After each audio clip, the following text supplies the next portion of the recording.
The 2016 Energica Ego45. We live in a day and age where technological advancements abound, and it seems that nearly every week sees the release of something bigger, better, faster, smaller than before, by a significant margin. It is through this lens that I view the new 2016 Ego45 from Energica. While I am unsure if the model name Ego means something in Italian, or if it's a declaration of what the bike is meant to stroke, the end result is the same. This is one heck of a bike, electric or not. Sure, there are a handful of other manufacturers making electric bikes, but in terms of performance and luxe features, the Ego45 stands head and shoulders above the rest, so far.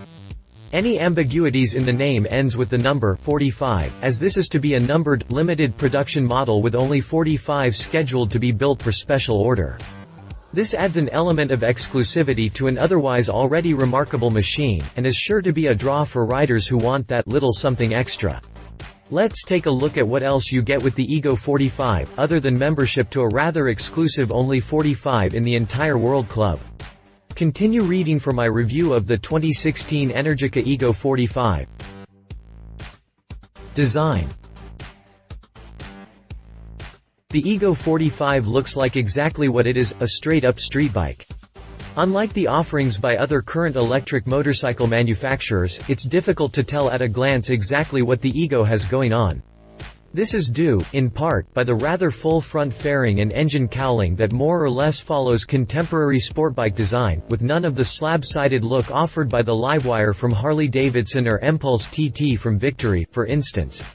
Yeah, you may notice the lack of an exhaust system, and the cooling fins visible in the cutaway section of the cowling hint at the unconventional drivetrain, but beyond that, you could easily lose this bike in a parking lot full of smoker bikes. The upper lines are rather conventional, flowing from the front fairing across the faux fuel tank to the deeply scooped saddle, and tapering down to nothing over the subframe.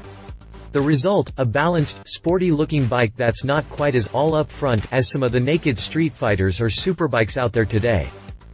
Chassis. Much like comparable smoker bikes, the Ego45 runs a trellis frame made from tubular steel stock for strength, torsional stability and longitudinal flexibility. A cast aluminum swing arm and forged, 17-inch aluminum rims help keep unsprung weight low, which helps the suspension react to bumps while preserving contact patch integrity. The suspension components are top shelf, with 43 mm inverted front forks and rear monoshock made by Öhlins.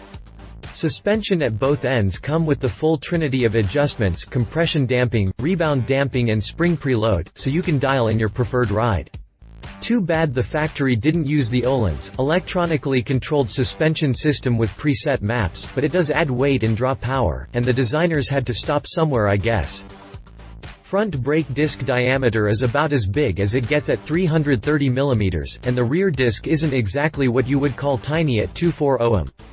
Brembo calipers bind the wheels under the watchful eye of the switchable Bosch abs, so you can use all that not inconsiderable braking power with confidence, or turn it off if you prefer to go old school. Drivetrain. The mill is a permanent magnet, alternating current electric motor complete with an oil cooler to help dump some of the waste heat. Given that the speed limiter doesn't kick in until you hit 149.1 miles per hour, I should imagine that it can generate quite a bit of heat, and that right quick. As with most electric bikes, full engine torque is available as soon as you roll on, so all 143.8 pound-feet of torque is yours to command from 0 to 4,700 revolutions per minute. This comes backed up by 136 ponies that come on at 4,900 revolutions per minute, and pull all the way up to 10,500 revolutions per minute. You can go ahead and disabuse yourself of the notion that this is some golf cart on two wheels. This is a real bike, and you had better know what you are about before you grab a fistful of throttle, or whatever you call the twisty grip on an electric bike. A sophisticated vehicle control unit monitors vehicle speed, throttle setting and battery state, then reconciles that data against the selected riding mode, standard, eco, rain or sport, for precise and efficient vehicle management. It also utilizes regenerative braking, and engine braking, to put some juice back whenever possible. In spite of this fastidious handling of the power, the Ego45 only manages a maximum of 118 miles at 37 miles per hour, and 62 miles at 62 miles per hour, which is really not all that impressive. There is a silver lining though, you can slam a nearly full charge in the battery in a mere 30 minutes using the Mode 4 DC fast charge feature.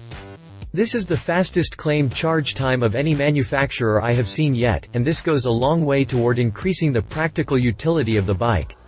One feature I really like is the reverse mode, and if you already ride, I know you feel me on that point. Competitor. Since Zero hasn't come out with the 2016s yet, I picked the current model year, SRZF 12.5 to go head-to-head with the Ego45. Both are pretty much laid out as sport bikes, even though the Ego certainly comes with some posh features that aren't mirrored by the Zero. It is an exclusive bike, after all. Power, top speed and battery capacity, recharge time are the front-burner concerns on any electric bike, so let's take a gander at those metrics. The Ego tops out at 149 miles per hour, which isn't bad for almost any kind of bike, electric or not. While the SR caps out a bit slower at 102 miles per hour, I have to say that it's fast enough for most riders and situations. Seriously, how fast do you really need to go on public roads?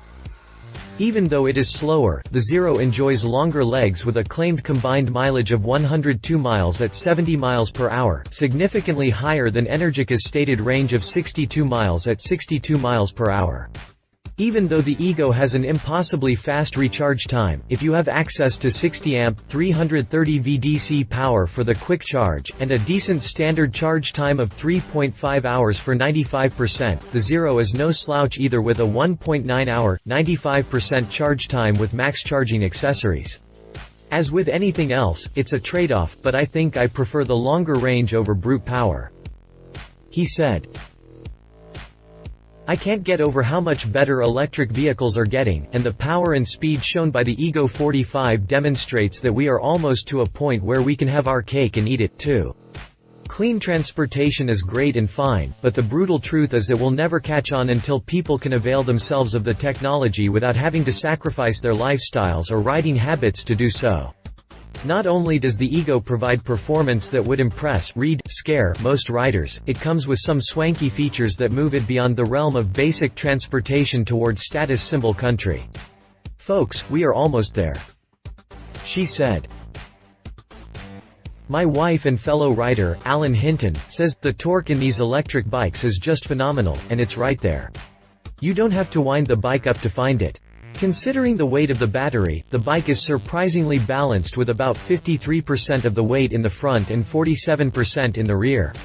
Knowing how heavy batteries can be, I was pleasantly surprised by the agile quickness and superb throttle response.